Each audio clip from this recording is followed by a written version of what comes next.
একটু ভেবে চিন্তে জবাব দেন তো দেখি, আমি আপনি মরবো না বেঁচে থাকবো? সকলকেই একদিন না একদিন, এক সময় না এক সময়, দিন হোক অথবা রাত হোক, যে কোনো সময় যখন আবার আপনার মারা করবো, আমার আপনার হায়াত শেষ হয়ে যাবে, ঠিক নির্ধারিত সময় মালাকুল মউত আজরাইল আমার আপনার থেকে জানকে বের করে নেবে। কথা ঠিক না ঠিক? আজরাইল দেখবে না কে মুরব্বী, কে বৃদ্ধ, কার মুখে দাড়ি নাই, কার মুখে দাড়ি আছে, কে বাচ্চা, কে নাবালক, কে বালেক, কেউ কাউকে দেখবে না। যখন নির্ধারিত সময় হয়ে যাবে, ওই মালাকুল মউত আজরাইল আলাইহিস সালাম কিন্তু আমার আপনার থেকে জান রূহকে বের করে নেবে। কথা ঠিক না ঠিক? বিভিন্ন জায়গায় দেখা যায়, আমার আপনার সামনে কত ঘটনা দেখা যায়। বাবার আগে ছেলে চলে যায়, দাদার আগে নাতি চলে যায়, মায়ের আগে মেয়ে চলে যায়, আছে না নাই?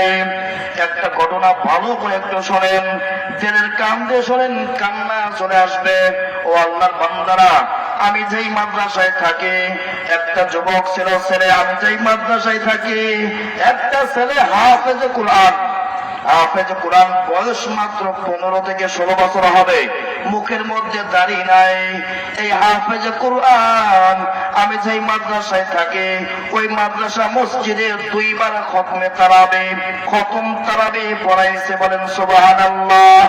এই হাফেজে কুরআন হাফেজ আবু বকর একেবারে যুবক, মুখে দাড়ি নাই, একসাথে সবসময় চলাচল করতাম, কথাবার্তা বলতাম, খুব নম্র এবং ভদ্র ছিল। এই হাফেজ আবু বকর মাঝে মাঝেই অসুস্থ হয়ে যাইত, মাদ্রাসা থেকে ছুটি নিয়ে বাড়িতে যাইত, 5 দিন 10 দিন 15 দিন থেকে আবার মাদ্রাসায় আসতো। ওর যে এত বড় সমস্যা, রোগে আক্রান্ত, কেউ জানে না, আমাদের হুজুররাও জানে না, কোন ছাত্রও জানে না। অর্থাৎ ওর কিডনির মধ্যে পানি ধরেছে, কিডনি রোগে আক্রান্ত হাফেজ আবু বকর। যখন তিনি শেষ পর্যায়ে রোগে আক্রান্ত হয়ে গেল, এই হাফেজ কুরআন হাফেজ আবু বকরকে এই বগুড়া জিয়া মেডিকেলে ভর্তি করা হয়েছে।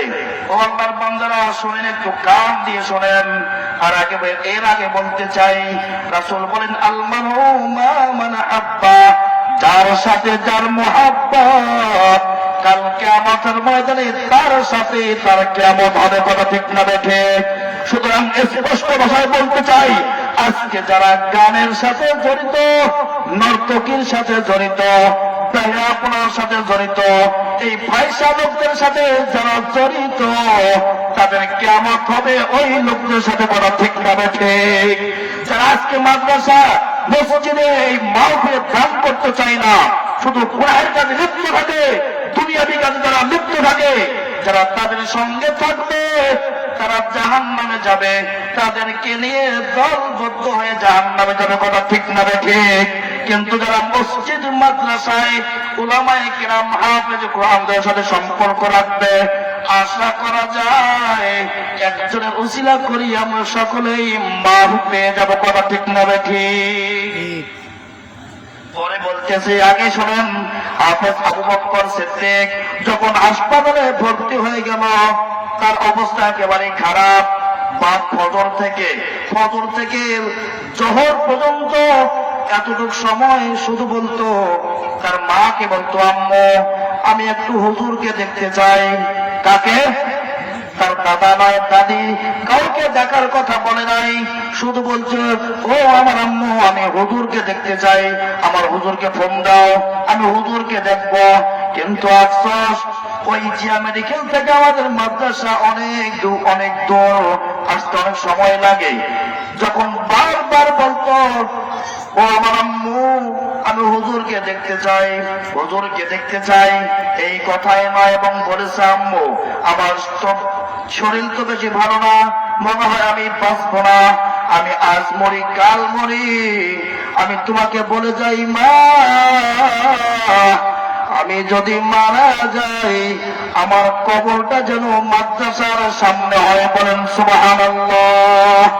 যার সাথে যার মুহাব্বত, তার সাথেই তার কিয়ামত। যখন বারবার বলতেছে আমি হুজুরকে দেখবো, হুজুর আমাদের হুজুর ওই জিয়া মেডিকেলে যাওয়ার পর থেকে আবু বকর মারা গেছে, কিন্তু যখন মারা গেছে নসিহত শেষ নসিহত ছিল কি তার মাটি কোথায় হবে, মাদ্রাসায় মাটি হবে। তার মা বলেছে বাবা তুমি মাদ্রাসায় কেন থাকতে চাও, তোমার বাবা মারা গেছে, তোমার দাদা মারা গেছে, ওই জায়গায় তোমাকে মাটি দেব, তোমার দাদা বাবার সাথে একসাথে থাকবা, মাদ্রাসায় কেন থাকতে চাও।